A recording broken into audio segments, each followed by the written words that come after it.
ആകാശവാണി. നമസ്കാരം. പ്രത്യേക വാർത്താ ബുള്ളറ്റിൻ വായിക്കുന്നത് സുധീൻ സൈനുദ്ദീൻ.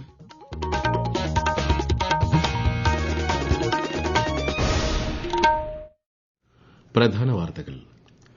ഉത്സവകാലങ്ങളിലെ വിമാന ടിക്കറ്റ് നിരക്ക് വർധനവിൽ ആശങ്ക അറിയിച്ച് സുപ്രീംകോടതി. UAE president Sheikh Mohamed bin Zayed Al Nahyan പ്രധാനമന്ത്രി നരേന്ദ്രമോദിയുമായി ന്യൂഡൽഹിയിൽ കൂടിക്കാഴ്ച നടത്തി. 15ാം കേരള നിയമസഭയുടെ 16ാം സമ്മേളനത്തിന് നാളെ തുടക്കമാകും. സംസ്ഥാന ബജറ്റ് ഈ മാസം 29-ന്. ജമ്മുകശ്മീരിലെ കിഷ്ത്വാർ ജില്ലയിൽ ഭീകരന്മാരുമായുണ്ടായ ഏറ്റുമുട്ടലിൽ ഒരു സൈനികന് വീരമൃത്യു. വാർത്തകൾ വിശദമായി. UAE president Sheikh Mohamed bin Zayed Al Nahyan പ്രധാനമന്ത്രി നരേന്ദ്രമോദിയുമായി ന്യൂഡൽഹിയിൽ കൂടിക്കാഴ്ച നടത്തി. വിവിധ മേഖലകളിൽ ഇരു രാജ്യങ്ങളും തമ്മിലുള്ള സഹകരണം സംബന്ധിച്ച് പ്രതിനിധിതല ചർച്ച നടന്നതായി വിദേശകാര്യ സെക്രട്ടറി വിക്രം മിശ്രി പിന്നീട് വാർത്താ സമ്മേളനത്തിൽ അറിയിച്ചു. UAE പ്രസിഡന്റായി ചുമതലയേറ്റ ശേഷം 3ാം സന്ദർശനത്തിനെത്തിയ Sheikh Mohamed bin Zayed Al നഹ്യാനെ പ്രധാനമന്ത്രി നരേന്ദ്രമോദി വിമാനത്താവളത്തിൽ നേരിട്ടെത്തിയാണ് സ്വീകരിച്ചത്. ഉത്സവകാലങ്ങളിലെ വിമാന ടിക്കറ്റ് നിരക്ക് വർധനവിൽ ആശങ്ക അറിയിച്ച് സുപ്രീംകോടതി. ടിക്കറ്റ് വിലയിലെ അമിത വർധനവ് വിമാന കമ്പനികളുടെ ചൂഷണമാണെന്ന് വിലയിരുത്തിയ പരമോന്നത കോടതി വിഷയത്തിൽ കേന്ദ്ര സർക്കാരിന്റെയും DGCAയുടെയും മറുപടി ആരാഞ്ഞു. ഹർജി കോടതി ഈ മാസം 23-ന് വീണ്ടും പരിഗണിക്കും. ജമ്മുകശ്മീരിലെ കിഷ്ത്വാർ ജില്ലയിൽ ഭീകരരുമായുണ്ടായ ഏറ്റുമുട്ടലിൽ ഒരു സൈനികന് വീരമൃത്യു. 2ാം ദിവസവും ഭീകരർക്കായുള്ള തിരച്ചിൽ മേഖലയിൽ പുരോഗമിക്കുകയാണ്. ഓപ്പറേഷനിൽ ഇന്നലെ 8 സുരക്ഷാ സൈനികർക്ക് പരിക്കേറ്റിരുന്നു. BJP working president Nitin Nabin ദേശീയ അധ്യക്ഷ പദവിയിലേക്ക്. അധ്യക്ഷ സ്ഥാനത്തേക്ക് നബിന്റെ പേര് മാത്രമാണ് ഉയർന്നു വന്നതെന്ന് ദേശീയ വരണാധികാരി കെ ലക്ഷ്മൺ അറിയിച്ചു. ഇത് സംബന്ധിച്ച ഔദ്യോഗിക പ്രഖ്യാപനം നാളെ നടക്കും. നിലവിലെ അധ്യക്ഷൻ JP നഡ്ഡ, കേന്ദ്രമന്ത്രിമാരായ അമിത്ഷാ, രാജ്നാഥ് സിംഗ്, നിതിൻ ഗഡ്കരി ഉൾപ്പെടെയുള്ളവർ അധ്യക്ഷ സ്ഥാനത്തേക്ക് നിതിൻ നബിന്റെ പേരാണ് നിർദ്ദേശിച്ചത്. 15ാം കേരള നിയമസഭയുടെ 16ാം സമ്മേളനത്തിന് നാളെ തുടക്കമാകും. ഗവർണറുടെ നയപ്രഖ്യാപന പ്രസംഗത്തോടെയാണ് സമ്മേളനം ആരംഭിക്കുക.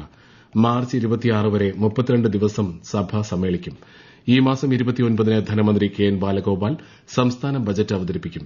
ഫെബ്രുവരി 2 മുതൽ 4 വരെ ബജറ്റിനെക്കുറിച്ചുള്ള പൊതു ചർച്ചയാണ്.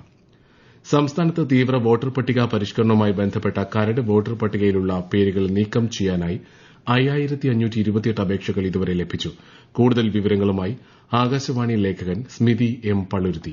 സംസ്ഥാനത്ത് തീവ്ര വോട്ടർ പട്ടിക പരിഷ്കരണത്തിന്റെ ഭാഗമായി പ്രസിദ്ധീകരിച്ച കരട് വോട്ടർ പട്ടികയിലുള്ള അനർഹരെ നീക്കം ചെയ്യാനുള്ള ആവശ്യവുമായാണ് ഇതിനകം 7ാം നമ്പർ ഫോമിൽ 5528 അപേക്ഷകൾ ലഭിച്ചിട്ടുള്ളത്.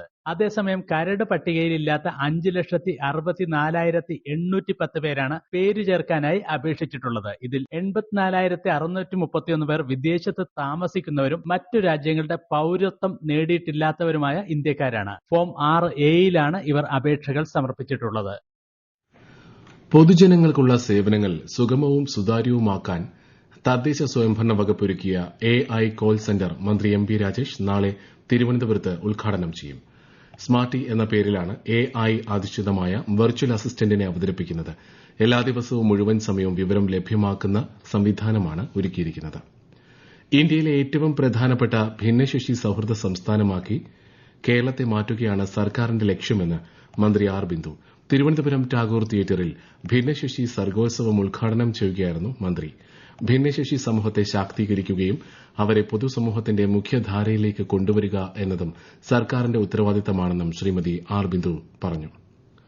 പാലക്കാട് തൃത്താല മണ്ഡലത്തിന്റെ സമഗ്ര വികസനം ലക്ഷ്യമിട്ട് നടപ്പാക്കുന്ന സുസ്ഥിര തൃത്താല പദ്ധതിയെക്കുറിച്ച് പഠിക്കാൻ ഝാർഖണ്ഡിൽ നിന്നും വിദഗ്ധ സംഘമെത്തി.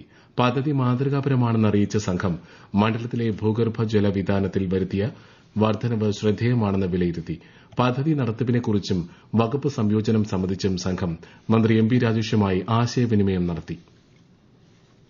മകരവിളക്ക് മഹോത്സവത്തോടനുബന്ധിച്ച് ശബരിമല സന്നിധാനത്തെ ഹോട്ടലുകളിലും വ്യാപാര സ്ഥാപനങ്ങളിലും നടത്തിയ പരിശോധനയിൽ വിവിധ കേസുകളിലായി 3,64,000 രൂപ പിഴ ഈടാക്കി.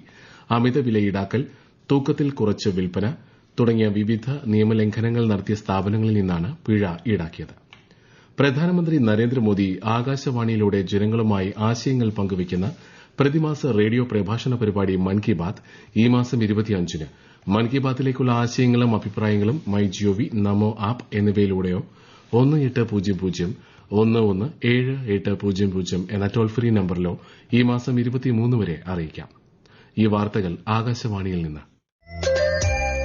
ആകാശവാണി വാർത്തകളും വാർത്താ അധിഷ്ഠിത പരിപാടികളും All India Radio news Thiruvananthapuram YouTube ചാനലിലും All India Radio news Thiruvananthapuram Facebook പേജിലും AIR ന്യൂസ് _ തിരുവനന്തപുരം ഇൻസ്റ്റഗ്രാം അക്കൌണ്ടിലും @AIR ന്യൂസ് _ എക്സ് ഹാൻഡിലും ലഭ്യമാണ്.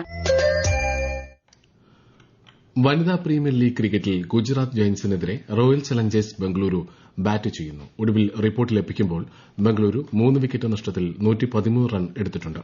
8 പോയിന്റുമായി ബംഗളൂരു ഒന്നാം സ്ഥാനത്തും 4 പോയിന്റുമായി ഗുജറാത്ത് പോയിന്റ് പട്ടികയിൽ മൂന്നാമതുമാണ്. ജീവിത പ്രതിസന്ധികളെ തരണം ചെയ്യാൻ സ്ത്രീകളെ പ്രാപ്തരാക്കുകയെന്ന ലക്ഷ്യത്തോടെ കേരള വനിതാ കമ്മീഷൻ നടപ്പാക്കുന്ന പറന്നുയരാം കരുത്തോടെ ബോധവൽക്കരണ പരിപാടിക്ക് തുടക്കമായി. പരിപാടിയുടെ സംസ്ഥാനതല ഉദ്ഘാടനം തിരുവനന്തപുരം വൈലോപ്പിള്ളി സംസ്കൃതി ഭവനിൽ മന്ത്രി വീണ ജോർജ് നിർവഹിച്ചു. തൃശൂരിൽ നടന്ന 64ാമത് കേരള സ്കൂൾ കലോത്സവത്തിൽ കലാകിരീടം സ്വന്തമാക്കിയ കണ്ണൂർ ടീമിന് ഉജ്ജ്വല സ്വീകരണം. വിശദാംശങ്ങളുമായി ആകാശവാണി കണ്ണൂർ ജില്ലാ പ്രതിനിധി KO ശശിധരൻ. കണ്ണൂർ ജില്ലാ പഞ്ചായത്തിന്റെ നേതൃത്വത്തിൽ ജില്ലാ അതിർത്തിയായ മാഹിയിൽ വാദ്യമേളങ്ങളുടെ അകമ്പടിയോടെ മന്ത്രി രാമചന്ദ്രൻ കടന്നപ്പള്ളിയുടെ നേതൃത്വത്തിലാണ് കലാപ്രതിഭകളെ സ്വീകരിച്ചത്. തുടർന്ന് തലശ്ശേരി, ധർമ്മടം, മുഴപ്പിലങ്ങാട്, എടക്കാട്, തോട്ടട, താഴെച്ചൊവ്വ, മേലേച്ചൊവ്വ, കാൽടെക്സ് എന്നിവിടങ്ങളിൽ സ്വീകരണം നൽകി. കണ്ണൂർ കാൽടെക്സിൽ നിന്ന് സംഘാംഗങ്ങളെ ആനയിച്ച് ടൌൺ സ്ക്വയറിൽ എത്തിച്ചു. മന്ത്രി രാമചന്ദ്രൻ കടന്നപ്പള്ളി സ്വീകരണ യോഗം ഉദ്ഘാടനം ചെയ്തു.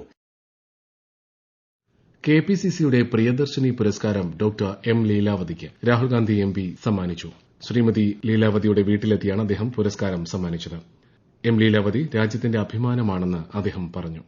ബസിൽ ലൈംഗികാതിക്രമം നടത്തിയെന്നാരോപിച്ച് യുവതി സാമൂഹിക മാധ്യമങ്ങളിൽ വീഡിയോ പങ്കുവച്ചതിന് പിന്നാലെ യുവാവിനെ മരിച്ച നിലയിൽ കണ്ടെത്തിയ സംഭവം നോർത്ത് സോൺ DIG അന്വേഷിക്കണമെന്ന് മനുഷ്യാവകാശ കമ്മീഷൻ. അന്വേഷണ റിപ്പോർട്ട് ഒരാഴ്ചയ്ക്കകം സമർപ്പിക്കണമെന്നും കമ്മീഷൻ ആവശ്യപ്പെട്ടു. ഫെബ്രുവരി 19 കോഴിക്കോട് പൊതുമരാമത്ത് റെസ്റ്റ് ഹൌസിൽ നടക്കുന്ന സിറ്റിംഗിൽ കേസ് പരിഗണിക്കും. 2024 കേരള സംസ്ഥാന ചലച്ചിത്ര അവാർഡുകൾ ഈ മാസം 25 മുഖ്യമന്ത്രി പിണറായി വിജയൻ വിതരണം ചെയ്യും. തിരുവനന്തപുരം നിശാഗാന്ധി ഓഡിറ്റോറിയത്തിൽ നടക്കുന്ന ചടങ്ങിൽ മന്ത്രി സജി ചെറിയാൻ അധ്യക്ഷത വഹിക്കും. കേരള സർക്കാരിന്റെ പരമോന്നത ചലച്ചിത്ര ബഹുമതിയായ ജെസി ഡാനിയൽ പുരസ്കാരം നടി ശാരദ മുഖ്യമന്ത്രിയിൽ നിന്ന് ഏറ്റുവാങ്ങും. CISF വന്ദേമാതരം കോസ്റ്റൽ സൈക്ലത്തോൺ 2ാം പതിപ്പിന് ഈ മാസം 28 തുടക്കമാകും.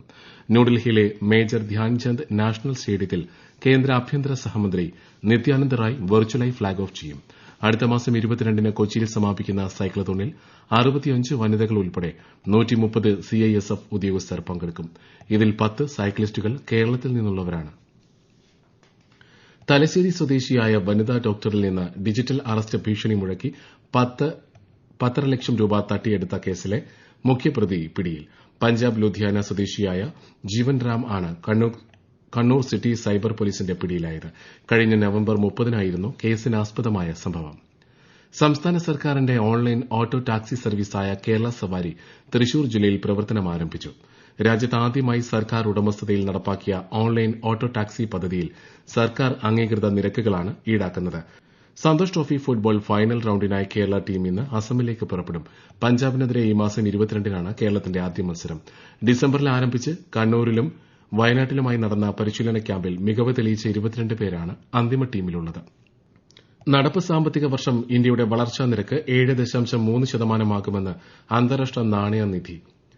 4ാം പാദത്തിലെ ശക്തമായ മുന്നേറ്റമാണ് ഈ വർധനവിൽ പ്രതിഫലിക്കുന്നതെന്ന് IMF അറിയിച്ചു. പ്രധാന വാർത്തകൾ വീണ്ടും. ഉത്സവകാലങ്ങളിലെ വിമാന ടിക്കറ്റ് നിരക്ക് വർധനവിൽ ആശങ്ക അറിയിച്ച് സുപ്രീംകോടതി. UAE president Sheikh Mohamed bin Zayed Al Nahyan പ്രധാനമന്ത്രി നരേന്ദ്രമോദിയുമായി ന്യൂഡൽഹിയിൽ കൂടിക്കാഴ്ച നടത്തി. 15ാം കേരള നിയമസഭയുടെ 16ാം സമ്മേളനത്തിന് നാളെ തുടക്കമാകും. സംസ്ഥാന ബജറ്റ് ഈ മാസം 29. ജമ്മു കാശ്മീരിലെ കിഷ്ത്വാർ ജില്ലയിൽ ഭീകരരുമായുണ്ടായ ഏറ്റുമുട്ടലിൽ ഒരു സൈനികന് വീരമൃത്യു.